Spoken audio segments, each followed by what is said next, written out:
પાચન શક્તિ સારી રાખવા માટે શું કરવું જોઈએ? પાચન શક્તિ બગડે નહીં એના માટે શું કરવું જોઈએ? શું તમારા મનમાં પણ આ સવાલ છે? તો આ વિડીયો તમારા માટે છે. નમસ્કાર દોસ્તો, હું વૈદ્ય જાગૃત પટેલ, MD આયુર્વેદ, એક આયુર્વેદ ચિકિત્સક છું અને મારે ત્યાં પેશન્ટને ઘણી વખત આ સવાલ આવે છે. પાચન શક્તિ સારી રાખવી જરૂરી છે? હા, જરૂરી છે. કારણ કે આયુર્વેદ શાસ્ત્ર એમ કહે છે કે રોગાહ સર્વેપી મંદે અગ્નો. રોગાહ સર્વે અપી મંદે અગ્નો, મતલબ બધા રોગો ક્યાંથી થાય છે? અગ્નિ મંદ થવાથી, પાચન શક્તિ બગડવાથી રોગ થાય છે. એટલે જો તમે સ્વસ્થ રહેવા માંગતા હોય અથવા બીમારીમાંથી ઝડપથી સાજા થવા માંગતા હોય તો તમારી પાચન શક્તિ સારી રહેવી જરૂરી છે.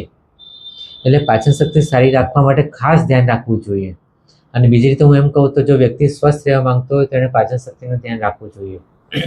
અત્યારે જે ન્યુટ્રિશનનો માહોલ ચાલે છે કે લોકો હંમેશા ન્યુટ્રિશન પર ફોકસ કરતા હોય કે મારા શરીરમાં કેલ્શિયમ ખૂટે છે તો મારે કયો ખોરાક લેવો. એ રીતે મને ઘણા પેશન્ટ પૂછે છે કે મારા શરીરમાં B12 ઘટે છે તો હું કયો ખોરાક ખાઉં તો મારા શરીરમાં B12 વધી જાય. મારા શરીરમાં આયર્ન ખૂટે છે તો આયર્ન માટે કયો ખોરાક લઉં જેથી મારા શરીરમાં આયર્ન વધે. એ જ રીતે કાર્બોહાઈડ્રેટ પ્રોટીન બાબત, કે પ્રોટીન ખૂટે છે તો પ્રોટીનવાળો કયો ખોરાક છે, કયા ખોરાકમાંથી પ્રોટીન વધારે મળે, અથવા મારે ફેટ ઘટાડવું છે તો કયો ખોરાક હું બંધ કરું. એટલે લોકો ન્યુટ્રિશનના માહોલમાં આવા સવાલ પૂછે છે અને એ સવાલ પૂછવા સ્વાભાવિક છે કારણ કે બહારનું વાતાવરણ એવું છે કે બધા ન્યુટ્રિશન પર જ ફોકસ કરે છે. અને ઘણી વાર પેશન્ટ એમ કહે છે કે સાહેબ મારે ખાવું તો પડે ને, નહીં ખાઈશ તો મને અશક્તિ આવશે, એટલે ખાવું તો પડે જ મારે, ભલે ભૂખ નથી લાગતી પણ છતાંય ખાવું પડે મારે તો મને શક્તિ મળે. એટલે લોકોમાં એક માન્યતા છે કે જે ખોરાક ખાઈએ તો જ આપણને શરીરમાં શક્તિ મળે અને ખોરાક ખાઈએ તો જ આપણા શરીરમાં પોષક તત્વો મળે. એ માન્યતા એક રીતે સાચી છે પણ એ પૂરી સાચી નથી. બેઝિકલી આયુર્વેદની વાત કરું તો આયુર્વેદ સાયન્સ ન્યુટ્રિશન કરતાં ડાયજેશન પર વધારે ફોકસ આપે છે. બીજી રીતે કહું તો મિત્રો, ખાવાનું પચશે તો પોષણ મળશે ને, ખાવાનું પચે જ નહીં તો પોષણ ક્યાંથી મળવાનું? ઉલટીન તમે ગમે એટલું સારી વસ્તુ ખાઓ, ભલે ને અમૃત ખાઓ પણ અમૃત જો પચ્યું નહીં તો તબિયત બગાડશે. એટલે મેઇન વસ્તુ પાચન શક્તિ છે અને એટલે જ આપણે મૂળ જે સવાલ છે એની પર ચર્ચા કરીએ છીએ આજે કે તમારી પાચન શક્તિ બગડે નહીં, પાચન શક્તિ સાબુત રહે, કાયમી રહે, એની માટે શું કરવું જોઈએ.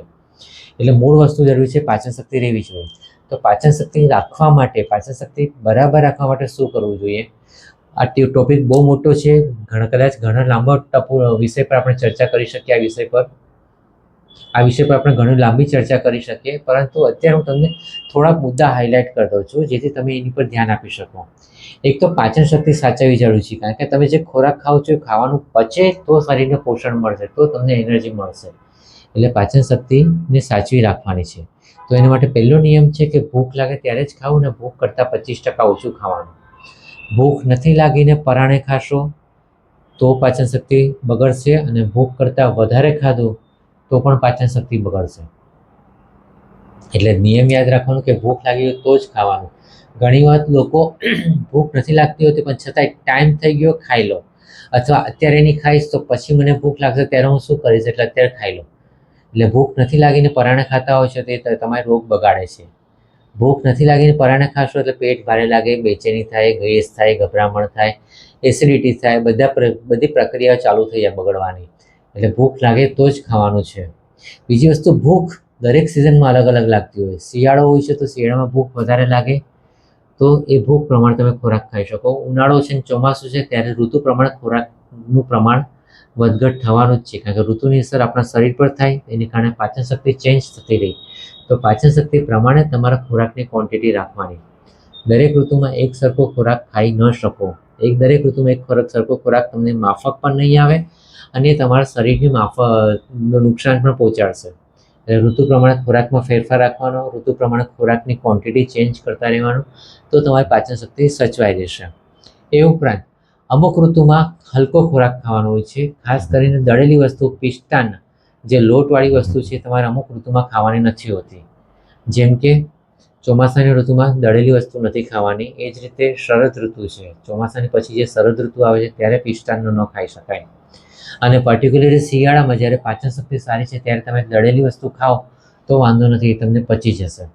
એટલે ઋતુ પ્રમાણે ખોરાકમાં વૈવિધ્ય રાખો. બીજી વસ્તુ, જ્યારે તમને એમ લાગે કે આજે ભૂખ નથી લાગી તો નહીં ખાઓ, ઉપવાસ કરી લો.